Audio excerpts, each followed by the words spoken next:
Hiya folks, Sandro here with more cartoon news and shenanigans. And if you'd like more cartoon news and shenanigans, I'd ask you to please subscribe to my channel. In fact, do it right now so you don't forget about it later. And I thank you very much for that, guys. So today we have a very quick news article, and it's it's either very depressing or you're going to love it. It's a 50-50 video. It's one of those types.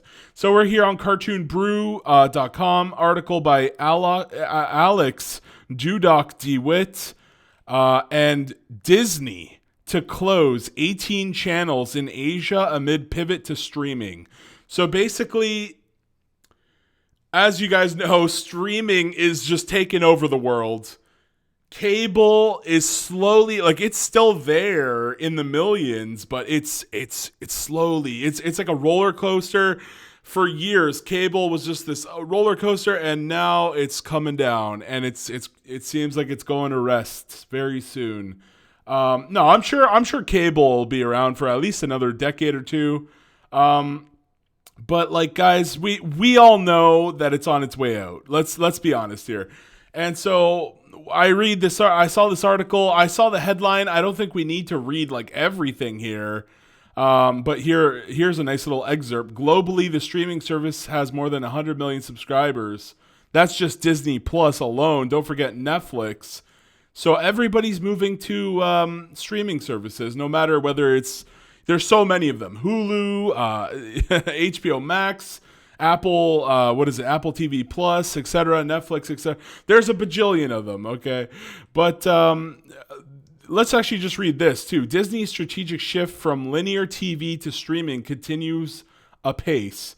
On October 1st, the company will close 18 channels across Southeast Asia and Hong Kong as part of the global effort to pivot towards direct-to-consumer first model and further grow our streaming services. So they're going all in on Disney Plus and all of the other streaming services, too. They're pivoting away from cable. And we all saw this coming. So like I said, it's either going to be very depressing for you, or, if you're a fan of cable, maybe you like sitting in front of in the family room, grabbing a bowl of popcorn and just watching a show with your friends. But that's the thing. You could just do that with streaming services now, right? So it's not, on one hand, I guess we're losing something, but on the other hand, the biggest thing that I feel right now that is keeping cable alive is sports, for sure. Once somebody figures out a way to get sports to this, live stream sports to all the streaming services, that's it. That cable's days are going to be numbered on when that happens. But that's basically it. Sports and maybe news, live news and sports. Those are the two main shebangs keeping cable up right now.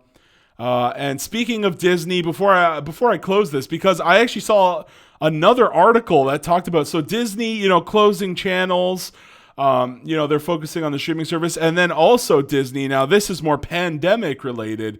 Disney reportedly planning to close most North American Disney stores. So if you're a fan of Disney, there's a lot of Disney things poofing away from existence right now.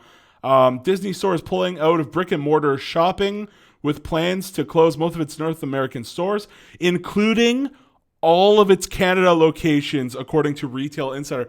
I'm Canadian. I have never, ever been to a Disney store here in Canada, mostly because I live out in the countryside. So obviously, I'm not in Toronto, but, So yeah, I'm not, my heart goes out to all of my Canadian brethren who are about to lose jobs here, right? Citing multiple sources, the blog reports that Disney will be shuttering all 18. Oh, it's not that. Okay, so 18 location, that's still a lot of jobs. If you had 20 people at each one, that's what, like 360 or something like that? Yeah, right? 180 times, yeah, 360. So if you had about 20 employees, you're losing about 360 jobs, maybe. I don't know. It could be more, it could be less, but that's sad that Canadians are losing more jobs. But what can you do? We're in tough times. As part of a broader move to shut down its standalone retail stores, I'm not going to read it all here, but roughly 200. Disney announced the closure of at least 60 stores in North America. out of roughly, so there's only 200 in existence, and basically they're just like, screw Canada. Screw, and the Canadian stores are located in Ontario. That's where I am. British Columbia, Alberta, and Manitoba. So yeah. Here we got one last quote here. I'll just read that and close up. While consumer behavior has shifted towards online shopping, the global pandemic has changed what consumers expect from the retailer. Over the past few years, we've been focused on meeting consumers where they are already spending their time, such as the expansion of Disney Store shop-in-shops around the world. We now plan to create a more flexible, interconnected e-commerce experience that gives consumers easy access to unique, high-quality products across all our franchises. That sounds to me like they're going to be shifting towards online. So maybe some new jobs will be created on the online half. People need to run the web page, create the web page, make sure that all the stuff, customer support. So maybe that'll create some new jobs. Who knows? But Disney's shrinking down a little bit. Cable TV shrinking down further, right? If Disney Channel's shutting down 18 channels, that means that's 18 things. That's 18 less things to watch on cable. They're pushing you towards streaming services, which is very interesting. But it seems inevitable. It seems inevitable. So what more can I say here? Short and sweet little video. Didn't want to go too in depth here. I could have read all the articles, but I'm like, nah, you guys, let's have a small little video like this. And so you guys let me know. What do you think? How many more years? How many more years do you think cable has left? I'm gonna say about 20 good years, maybe. Let me know your thoughts in the comments down below on that. Give me a thumbs up, share, like, and subscribe. Make sure to subscribe. We're on the way to 1,000 subscribers, baby. We're getting there day by day. Bye-bye.